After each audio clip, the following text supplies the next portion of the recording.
one of the main hurdles that hold so many people back, and you hear it spoken about a lot, but I want to look at it a bit more deeply, is that one of the main hurdles is putting off OCD recovery work because I don't have the energy now, I don't have the time now, I've got more important things to do than that today.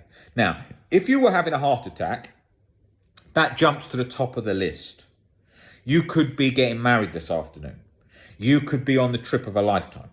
You could be so busy with work and your family. But if you're having a heart attack, it doesn't fucking care. You're having a heart attack now and it's making itself top of the list. Now, health is like that. If you've got a really bad flu, all those things can be happening in life and bang, flu staying in bed is at the top of the list. Now with OCD, when you're in a crisis, and you're feeling really, really bad, then it starts to get top of the list, or is top of the list.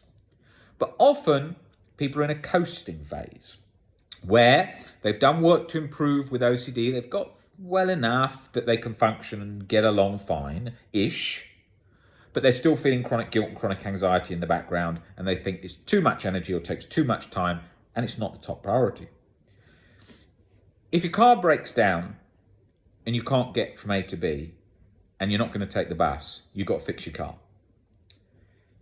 If you're having a heart attack, your body won't get you to A to B, so you've got to fix your heart. If you're getting around in life with OCD, and you can get around, then you are moving and doing things, so it drops down the priority list. But the problem is you're not functioning full energy. You're not like plugged into a battery, like when you're recovered. Now me, compared to where I was when I was stuck, the energy I have to do the work I do, to live the life I do, it's another level. It's another level because I'm not being drained by that chronic anxiety and chronic guilt pumping away, pulling me back all the time. Now, I could function with that, and a lot of the times when I'm distracted and so on, during that period, I couldn't experience or notice that, okay? But if you ask me, but how do you feel realistically? Deep down, I'd be feeling shit all the time under the surface level, just latched on, simmering away in that cortisol soup, as I like to put it in these videos. So what's key? The key is putting it top of the list and making it a priority. If you don't make it a priority, it will never become a priority. If you want to settle with the symptoms that you're feeling long term, now accepting them is a key part of the journey and not fighting them, but if you want to settle for that's as good as it gets, you can. But there's a lot better on the other side. And I used to hear for years when I was suffering, useless advice that often came from sort of very useless OCD sources and advocates for OCD at the time that were just didn't know what OCD recovery was like. People used to say things like, I'm talking 12, 13, 14 years ago, people used to say things like, oh, and they still do massively today. Oh yeah, I had 5 panic attacks today. That's recovery. I still got my day done. No, that isn't. That's getting your day done, bringing it for the ride. That's a key part. But that is not recovery. And that gives no hope to the people who are trying to recover because they think, fuck, is that all I've got to look forward to? And that's not going to encourage them to work very hard. It is key to remember what recovery is. The definition of recovery, as I try and really clearly highlight on this channel to give people enthusiasm. Definition of recovery. No chronic guilt, no chronic anxiety. Intrusive thoughts have lost their intrusiveness. They no longer have that bullet gun, that machine gun bullet effect that's going off 24/7, bang, bang, bang, bang, bang in your head, right? We all know what that feeling feels like. You specifically know what that feeling is like when you're suffering from harm OCD with the guilt pulling you. Oh, you don't even deserve to rest for 1 second, breathe for a second, or be happy for a second. Bang, bang, bang, 100 mile an hour. Or sensory motor. Or in the variations of an intrusive thought in that sort of sensory motor way where it's like, if I just think this word over and over, I'll destroy my life, and that just repeating like a machine gun. Or sensations, saliva, swallowing, all that stuff. OCD has the upper hand until you take recovery seriously, until you break down its internal framework that it's flourishing on. And that internal framework is based on your irrational beliefs that are fueling it. So you've got to make it a priority to break those down. That means you want to put it before going to the concert, before going to whatever event or thing that you're thinking of as the next step. You go to all of those, you still do them. But if you're completely focused on these things like, oh, I need to go there, oh, I need to see my friend, oh, I need to post this picture on social media, and OCD's right down the bottom of that list, 10, 20, 30 position, it ain't ever getting to the top and you ain't ever recovering. You have got to make it a priority. That doesn't mean make it so much of a priority that then you're like, oh, I can't do anything until I'm recovered, because then it's got the upper hand again because you're over prioritizing it.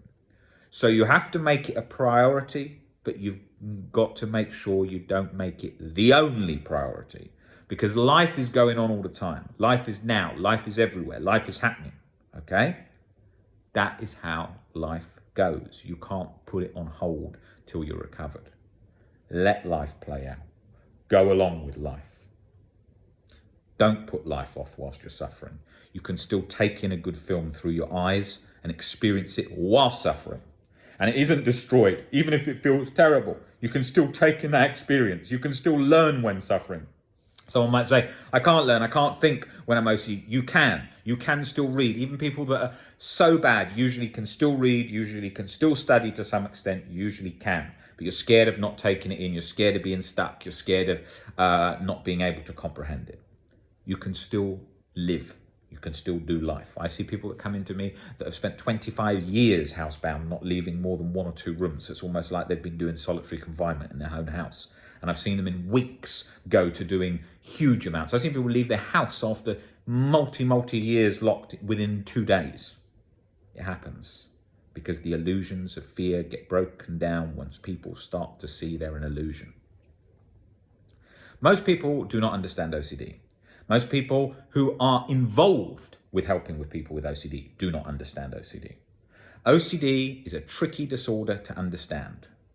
And recovery involves breaking down lots of irrational beliefs that society tends to hold strongly, and people who do not have OCD will not understand the depth you need to get under those beliefs. If you've got chronic guilt and chronic anxiety and you've been reading the famous thoughts are thoughts, leave thoughts there, which is always repeated over and over and over like a mantra in the OCD community and is a very helpful part of the insight needed to recover, but is not all, you need to do more. And then you get the other line, which is often said, which is all you need to do is view all thoughts are thoughts and no thought has any meaning and you shouldn't go into any thought. If that was the case, there would be no exposures for any specific thought. Everyone who comes in, you'd say, right, you do that exposure, you do the same exposure as him and the same as him. And they say, but I've got a different thought, same as him.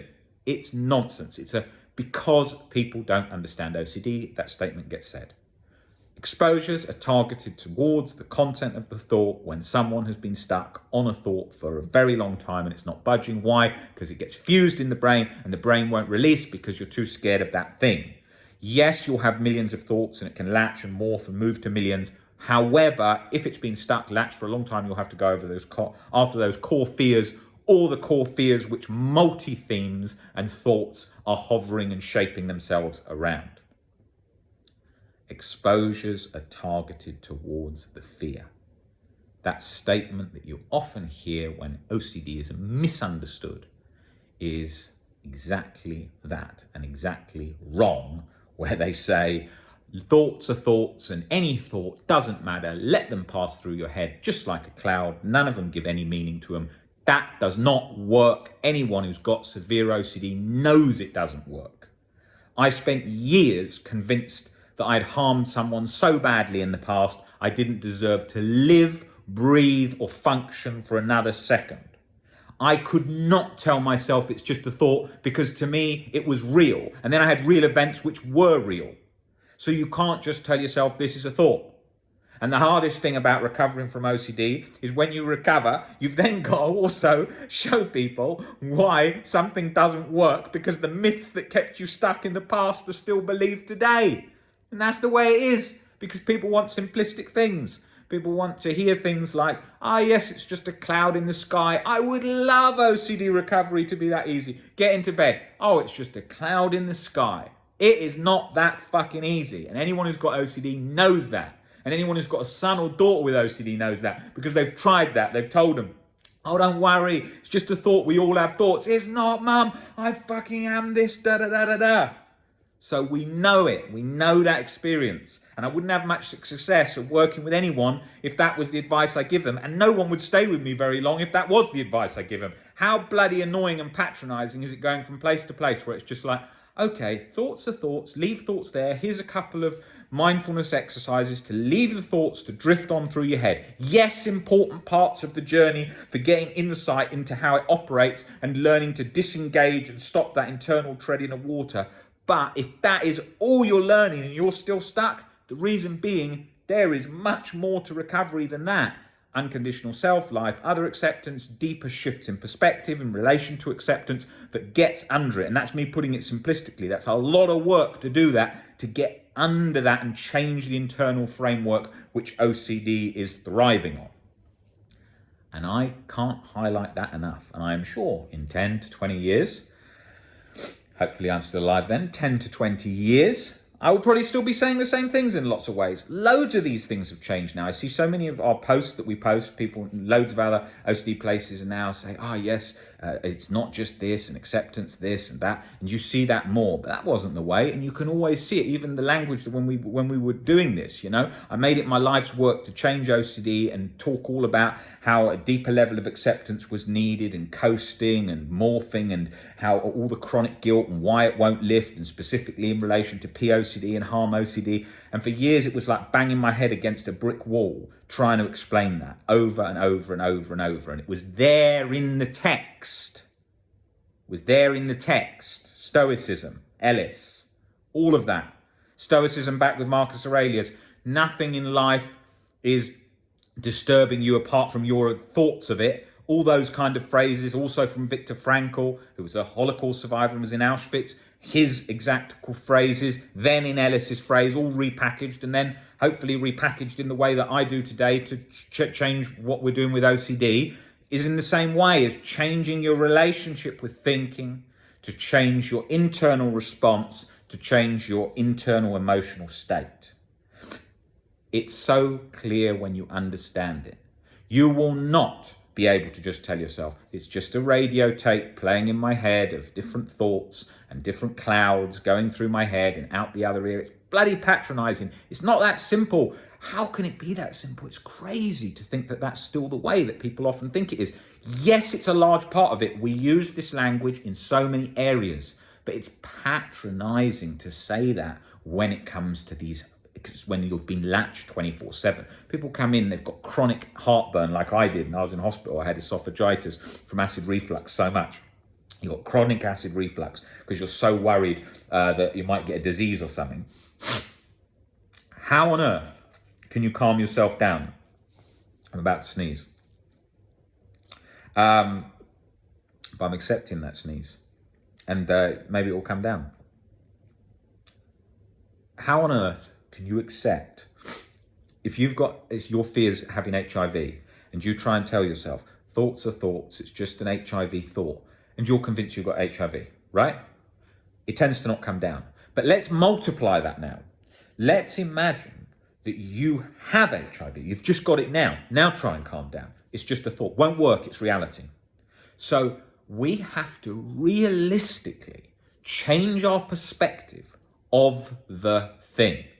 Okay? When Albert Ellis started talking 1960s, 70s about changing your perspective of what you fear or of anything through unconditional self-acceptance, he used to get people saying, don't you think that's too simplistic and gets rid of your emotions? No, he's talking about turning down the catastrophized emotions, not losing emotions. If anything, it makes you more connected and more empathetic. Then if you go back to Stoic times, where with the creation of that, and you've got the likes of all the different philosophers around that time, Epictetus, Seneca the Younger, Diogenes, and all of those characters of that time that spoke about all these similar things. How much do you think people thought about that? They didn't.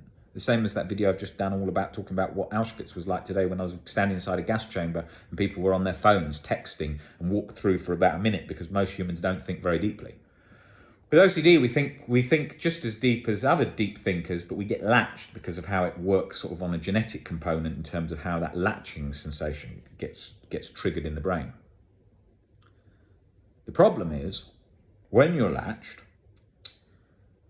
people presume that the latching is just something you can observe and it unlatches. Well, it won't unlatch, even if you're just accepting you're scared of being scared. It won't unlatch unless you bring that fear down. If it's something that you're completely fused to, like a disease or a harm in the past, and you've got conditional self-acceptance, you believe like, I'd write myself off, I'm finished, I should be dead if I did ... If you have that kind of thinking, that will cause that almost allergic reaction locking cycle in the brain. It's not an allergic reaction, I'm just using its analogy. And that won't come down without bringing that fear down. And I know very much that was the case for me. I'd been to specialists all over the world, and I remember that fear of, did I push my dad down the stairs, replayed in my head 24 hours a day for year upon year upon year upon year, and me replaying back and forth, up and down the stairs. Then going back to those stairs, walking up and down, did I just push him for 1 millimeter, 1 second when I got angry? I wouldn't release until I had compassion for myself at that age, that I accepted that I could make a mistake and I was fallible with lots of practice to get to that place and unlatch. I remember one day lying in the bath and thinking, fucking hell, like a eureka moment. What's like where the phrase eureka comes from in relation to the bath, just coincidentally, but I'm saying it was like that eureka moment where I thought, this is what freedom fucking feels like after so long. That just complete deep relaxation, no thoughts, no chronic anxiety, no chronic guilt. And I went to the Natural History Museum in London. I walked around and I felt so free. I couldn't believe that I'd been stuck. Then I beat myself up for being stuck because I thought, why didn't I think this before? That was until I had a much deeper understanding of how OCD operated and gave myself compassion for having it. I just thought, what an idiot. Why didn't I think of this before? OCD does not unlatch easily. Anyone who's claiming it unlatches easily doesn't understand OCD. Anyone claiming that you can just view it as a thought for all OCD, chronic, severe and OCD, doesn't understand OCD.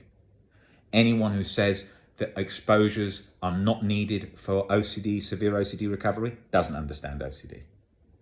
Anyone who says that that all thoughts don't matter, the content doesn't matter, and you never need to venture into the content of the thought, doesn't understand OCD. Anyone who says you have to rely on meds and meds only to correct a balance in the brain, and usually just mainly promotes meds all the time and a little bit about changing beliefs, doesn't understand OCD. I have to highlight these things because these are the reasons people feel so stuck and hopeless. I would much rather just talk about what works and how to do it and But I have to highlight the myths because the myths are so prevalent today. The myths are so common. Everyone who comes in has myths. Why haven't I recovered in a week? Why haven't I recovered in a month? I should just be able to switch off. I should just be able to leave it. I've just done a mindfulness course. Why is it not gone? They told me that mindfulness worked for anxiety. I've read all these celebrity books that say mindfulness saved them. Yes, but they didn't have chronic severe OCD. Big difference. You can have mild OCD, chronic severe OCD, completely different. You get people with mild OCD, a bit of mindfulness and done. Mindfulness is very helpful for all OCD. In lots of cases, not always. I didn't have to do a huge amount of mindfulness for my particular situation, but I have done at times and found it helpful. But the point is this: you can't water down OCD recovery and make it a simplistic thing, and you have to really understand OCD to help people with OCD, and you have to help yourself. You have to have a pretty good understanding. You don't need to know everything about it, but you have to know a lot, right? That's not everything, but you need to know a lot. It's not rocket science, but it's harder than you want it to be. We want it to be a quick fix, it isn't. Problem with OCD is people learn, especially with people that help people with OCD, they learn about anxiety in general, or they may have had light, mild OCD or anxiety in general.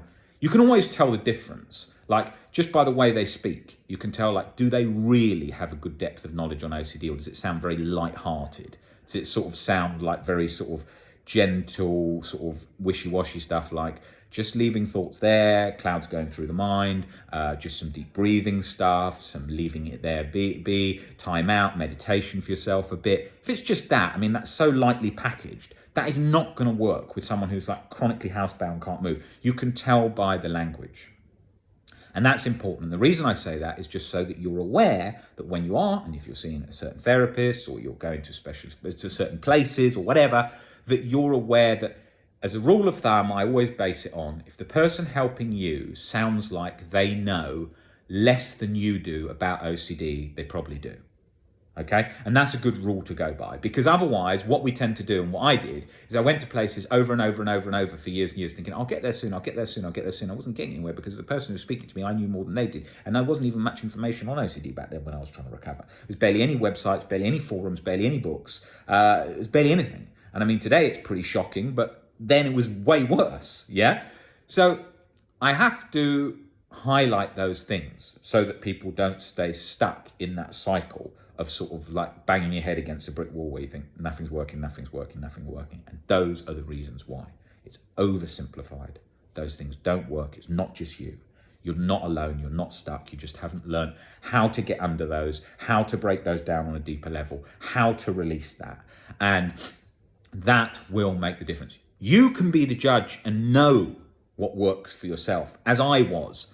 Am I feeling better? Am I thinking about this differently? Has chronic guilt and anxiety released? You know if you're making changes. You know if you can see that, oh, I don't think like that yet, but if I thought like that, then it would work. You know that. But you also know when something is just like a repeated mantra that's not working. Like, thoughts are thoughts, I'm not bad, I'm not a bad person, oh, it's just my OCD, I'm not a bad person, okay, let me go out now, I'm not a bad person. Does nothing. It's like sticking a plaster on a wet wall. Doesn't work. Okay? You can't do that. And that is exactly what happens, is we get into the habit. How many times do you think I read stupid ebooks and very basic anxiety books that were like, distract yourself all the time, or just leave anxiety there and view it as a thought? And I just tried that day in, day out, day in, day out, day in, day out for years. And I always thought, I'll just get there soon, I'll just get there soon, I'll just get there soon. It wasn't working. My brain didn't believe it. My brain wasn't going to relax with that. The brain was allergic to that worst case of, oh my God, that'd be so terrifying. I can't even just sit with that. And I also was allergic to the uncertainty. It was the combo of the two. So I had to get under both of those. Key for recovery. And so that is why on this channel, we try our best to do as much free resources as we can of what works and what doesn't. 90% of stuff is lighthearted. 90% is lighthearted. It's always this way. It's the same as with exercise. If you go online, you look for great exercise information, most of it is fad diets, junk stuff, airbrush pictures, crap diets, workouts that are made to be quick fixes and new and sensational. You want to look at what realistically makes sense. Am I scared? How could I change my perspective?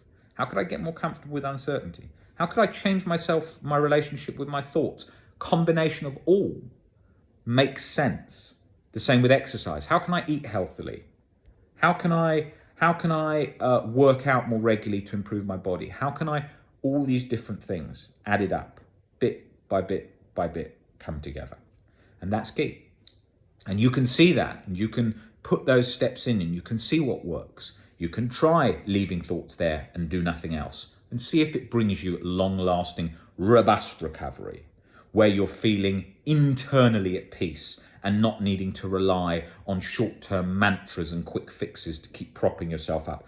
Are you feeling stable long-term, or are you on an up and down roller coaster of emotions 24/7? And bit by bit by bit, you will start to see what works and what doesn't. And so, yeah, that's what I was trying to do today, with sort of a bit of a breakdown of some of the common myths. And any questions you have about that, let me know and I will cover in the next video. All right, guys, great to see you all here. I'll be doing another video from Auschwitz. I've got a couple of videos to upload, which I hope you guys find helpful in relation to my perspectives of being there in these real sort of hell-like places, which they very much are, and how those things have changed my perspective on life as I am going through those daily at the moment whilst I'm here in Poland. All right, guys, great to see you. See you on the next video. Take it easy, guys. Bye.